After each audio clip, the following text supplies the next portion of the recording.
Hello नमस्कार, कसे आहात सर्व? मजेत ना? मी आशा करते तुम्ही ना सर्व एकदम मस्त, एकदम छान, एकदम अगदी टकाटक असाल. मी तेजू तुमचं आपलं नवीन एका व्हिडिओमध्ये ना खूप अगदी मनापासून स्वागत करते आणि आपला आजचा व्हिडिओ आहे तो सुरू करते. तर मंडळी, आज आहे विहानचा बर्थडे, म्हणून सकाळी सकाळी मस्त त्याची फेवरेट ना पुरी बनवायला घेतलेली आहे, कारण विहानला पुरी खूप जास्त आवडते. तर म्हटलं तेच बनवूया नाश्त्याला, आणि बंधू पण आला होता म्हणून ना पुरी भाजीचा बेत केला होता.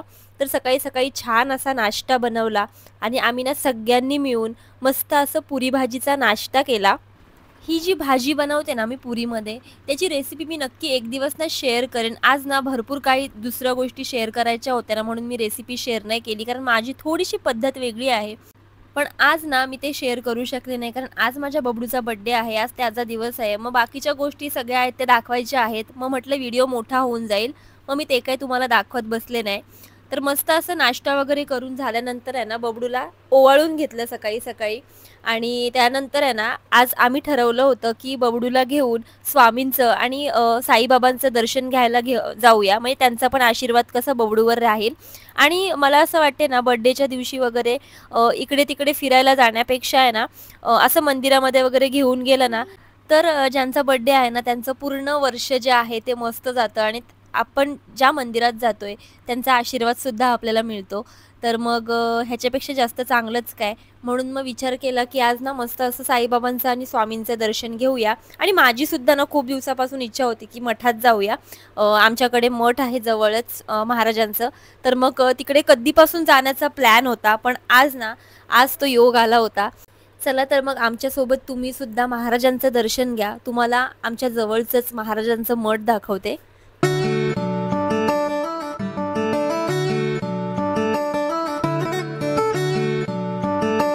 ॲक्च्युली कालच ना प्रकट दिन सुद्धा होता, त्यामुळे ना इथे बघा मस्त असं मंडप वगैरे केलं, म्हणजे ते सोडण्याचं आता सगळं चालू होती तयारी.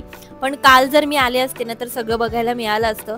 पूर्ण फुलांचं, म्हणजे खऱ्या रिअल फुलांचं डेकोरेशन केलं होतं. तुम्ही बघू शकता पूर्ण फुलं लावलेली आहेत सगळीकडे. ती थोडीशी आता डल झालेली आहेत, पण तरी सुद्धा बघा किती छान मस्त असं सजावट केली होती. बघून ना खूप मस्त वाटलं. असं विचार केला की कालच यायला पाहिजे होतं यार, खूप मस्त वाटलं असतं जर काल आले असते तर. पण ठीक आहे, आज आले तरी सुद्धा मला थोडंफार तरी बघायला मिळालं. इकडे बाहेर ना मस्त अशा गोमाता होत्या, ज्या की नेहमीच इथे असतात. कधी पण आलो ना तरी त्या इथेच असतात, कधी पण आलो तरी ते आम्हाला दिसतातच. त्यानंतर ना घरी येताना मस्त असं उसाचा रस प्यायलो.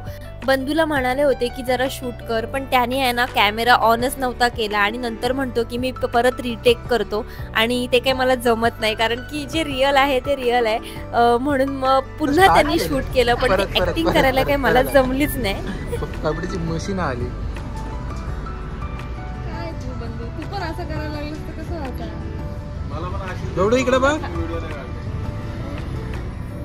मागाशी मस्त आली. आता मला घे.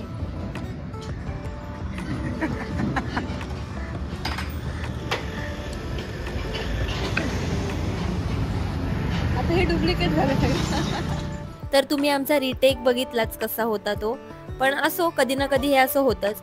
त्यानंतर आहे ना आम्ही मस्त असं साईबाबांचं दर्शन घेतलं. मंदिरामध्ये ना असा एक कुत्रा होता, आणि तो इतका लोभी आणि इतका मायाळू होता ना की मला असं वाटलं की त्याला ना माणसांची खूप अशी माया आहे. आणि असं म्हणतात ना कुत्र्यापेक्षा वफादार कोण नसतं, म्हणजे कुत्र्यासारखं वफादार कोण नाही.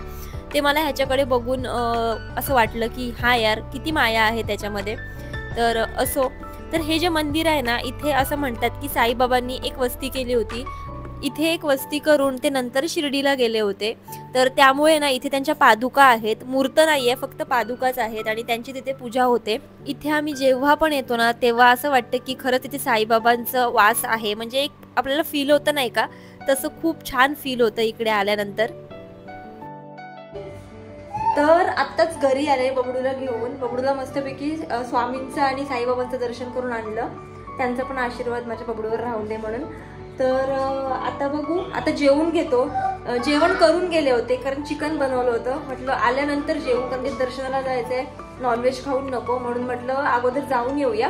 तर आता फटाफट जेवून घेतो, आणि त्यानंतर संध्याकाळची तयारी पण करायची आहे. छोटंसं सेलिब्रेशन, म्हणजे जास्त काही थाटामाटात करायचं नाही, आपल्या घरातल्या घरातच आपल्या फॅमिली सोबतच करायचंय. पण थोडंफार काहीतरी मला बघेन जमते, कारण डेकोरेशन करायला मला जास्त जमत नाही. अंकू वगैरे असते ना तर अंकू मस्त करते, पण यावेळेला अंकू पण नाही, अंकू तिकडे गेले. तर मग आता मलाच काहीतरी करायला लागेल. बघूया. ठीक आहे, आता जेवून घेतो फटाफट. चलो. तर आता संध्याकाळ झालेली आहे आणि मी सुद्धा थोडीशी रेडी झाले आणि त्यानंतर बबडूला इथे रेडी करते, बर्थडे बॉयला आमच्या. आता आहे ना मस्त छोटंसं सेलिब्रेट करूया आपण. इथे ना मम्मी पप्पा आणि अंकू नव्हती, तर त्यांची कमी अशी भासत होती, म्हणून अंकूनी व्हिडिओ कॉल केला होता आणि नंतर मम्मीनी आणि पप्पानी पण व्हिडिओ कॉल केला होता. खूप म्हणजे असं त्यांना मिस करत होतो आम्ही खरं तर, कारण फर्स्ट बर्थडे आहे बबडूचा की ही लोक नाही आहेत. नाहीतर ती नेहमी म्हणजे अंकू तर सगळं डेकोरेशन वगैरेची जबाबदारी अंकूची असते आणि अंकू नाही, तर त्यामुळे आज मला ना अजिबात काहीच डेकोरेशन करायला जमलं नाही. पण ठीक आहे, नेक्स्ट बर्थडेला ही लोक सगळी असतीलच मला माहिती आहे आणि तो बर्थडे खूप मस्त असं लक्षात राहील असा करू असं ठरवलं.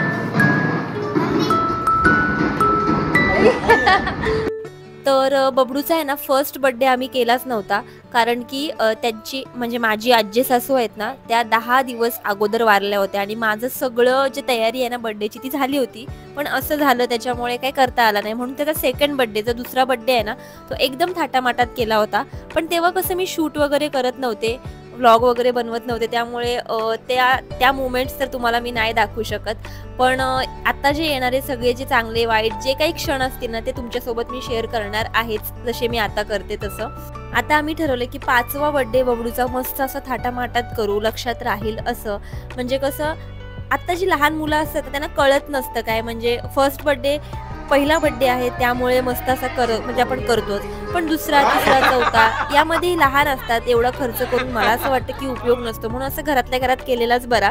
पण हा 5व्या बर्थडेला तर बबडू त्याला बरोबर सगळं कळेल की काय कसं असतं ते, तर मग तो खूप जास्त एन्जॉय करेल, म्हणून 5वा बर्थडे आहे ना खूप मस्त करूया.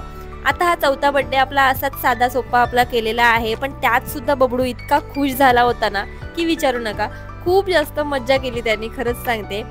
शेजारच्या मुलांना सुद्धा बोलवलं होतं, आजूबाजूच्या जास्त काही मुलं नाही आहेत आमच्याकडे शेजारी, पण जी आहेत त्यांना आम्ही बोलवलं होतं आणि बर्थडे असाच साधा सोपा साजरा केला होता थोडक्यामध्ये.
तर बंधूनी ना बबडूसाठी एक गिफ्ट आणलं होतं आणि त्याची रिॲक्शन जेव्हा ते गिफ्ट बघितलं ना त्याची रिॲक्शन खूप जास्त मस्त होती, कारण बबडूला आमच्या सरप्राईज खूप जास्त आवडतात. म्हणजे काहीही कधीही त्याला दिलं ना तरी त्याची सेम रिॲक्शन असते जशी तो आता देईल. तुम्हाला दिसेलच की तो त्याची रिॲक्शन काय आहे ते.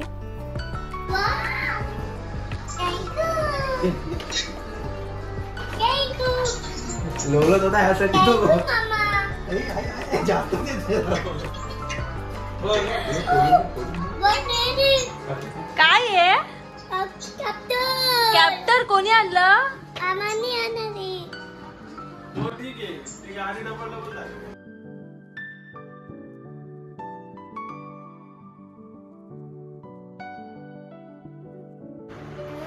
हे बघ काय हे बघ काय पाय सरळ ठेव, पाय सरळ ठेव.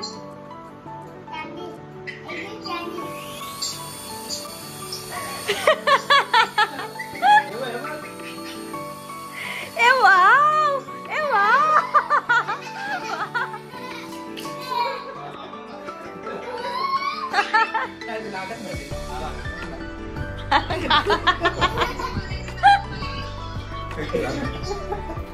तर केक वगैरे कट केला आणि त्यानंतर जेवण्यासाठी बाहेर गेलो. आज ना मी थोडासा आराम करायचं ठरवलं होतं. आज थोडासा वेळ बबडूसोबत जास्त घालवायचा होता मला, म्हणून विचार केला की आज बाहेरच जेवण करूया. आणि कसं रोज रोज घरचं खाण्यापेक्षा कधीतरी असं बाहेर खाल्लं ना तर मग मस्त वाटतं. आणि असे काही चान्स असतात जसं की बर्थडे झाला, म्हणजे काही असं घरामध्ये कार्यक्रम असेल ना तर ते बाहेर जर खाल्लं ना तर तोच एक निमित्त असतं आपलं. तर तेच आम्ही केलं. तर ठीक आहे, आता मस्त असं आम्ही जेवण करतोय. तर आजचा दिवस असा होता, आजचा व्लॉग आपला असा होता. असा केला आमच्या बबडूचा बर्थडे आम्ही सेलिब्रेट छोटासा. तर तुम्ही सुद्धा माझ्या बबडूला भरभरून आशीर्वाद द्या, भरभरून प्रेम द्या आणि मला सुद्धा भरभरून आशीर्वाद द्या आणि मला सुद्धा भरभरून प्रेम द्या. आणि आजचा व्हिडिओ शेवटपर्यंत बघितलात ना त्यासाठी खरंच खूप सारं थँक्यू. पुन्हा भेटूया मस्त अशा छान अशा व्हिडिओ सोबत. तोपर्यंत आहे ना आपली आणि आपल्या माणसांची ना काळजी घ्या. ठीक आहे, बाय.